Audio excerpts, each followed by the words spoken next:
আপুনি মাছ খাই ভাল পায় নেকি? সাৱধান, ভুলতো নাখাব একেবিধ মাছ। একেবিধ মাছ খালে শৰীৰত হ'ব পাৰে ভয়ংকৰ সমস্যা। মুখত দিয়া পূৰ্বে জানি লওক বিশেষজ্ঞৰ মতামত। জনাইছো সবিশেষ। ভিডিঅ'টো শ্বেয়াৰ কৰি আনকো সজাগ কৰি দিয়ক। মাছ খোৱা স্বাস্থ্যকৰ জনজাতৰ বাবে ভাল বুলি কোৱা হয়। মাছত প্ৰচুৰ পৰিমাণে প্ৰটিন, ভিটামিন এ, ডি আৰু কে থাকে। কেৱল সেয়াই নহয়, মাছত থাকে প্ৰচুৰ পুষ্টি। সেয়ে চিকিৎসকসকলে প্ৰায়ে মাছ খোৱাৰ পৰামৰ্শ দিয়ে। কিন্তু আপুনি জানেনে যে সকলো মাছ খোৱা আপোনাৰ স্বাস্থ্যৰ বাবে মুঠেও ভাল নহয়। আনকি খাবলৈ খুব সোৱাদ হ'লেও কিছুমান মাছ এৰাই চলাই ভাল। কাৰণ কিছুমান মাছ স্বাস্থ্যৰ বাবে একেবাৰেই ভাল নহয়। বিশেষ কিছুমান ৰোগী আকৌ বিশেষ কিছুমান মাছ চুই চোৱাও উচিত নহয়। মাছ খোৱা সময়ত কেৱল সোৱাদ চালেই নহ'ব, চাব লাগিব মাছৰ গুণাগুণ। চিকিৎসক আৰু পুষ্টিবিদসকলে কয় কিছুমান মাছ আছে যিবোৰ এৰাই চলা ভাল। এই বিষয়ে পুষ্টিবিদ আৰু বিখ্যাত ডায়েটিচিয়ান ভেলেৰিয়াছে কৈছে যে প্ৰতিদিনে মাছ খোৱা বহু উপকাৰিতা থাকিলেও এয়া জনা ভাল যে কিছুমান মাছ উচ্চ মাত্ৰাৰ পৰা থাকিব পাৰে আৰু সেয়া স্বাস্থ্যৰ বাবে বিষৰ দৰে।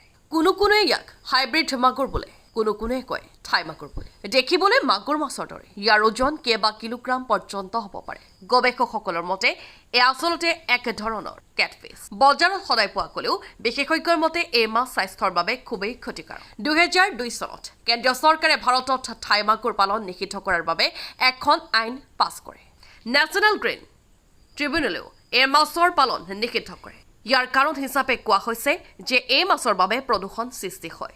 ইয়াৰ উপৰিও থাই মাগুৰ ইমান ডাঙৰ হয় যে যি পুখুৰী বা জলাশয়ত থাকে তাৰ 70% মাছ খাই পেলাব।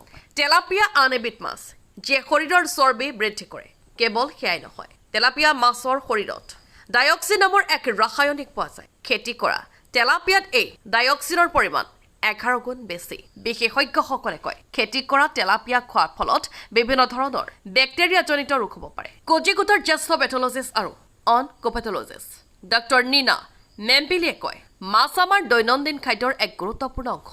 কিন্তু এই খাদ্যত এনে কিছুমান ৰাসায়নিক থাকিব পাৰে যিয়ে সহজতে কাৰো নজৰত নপৰে।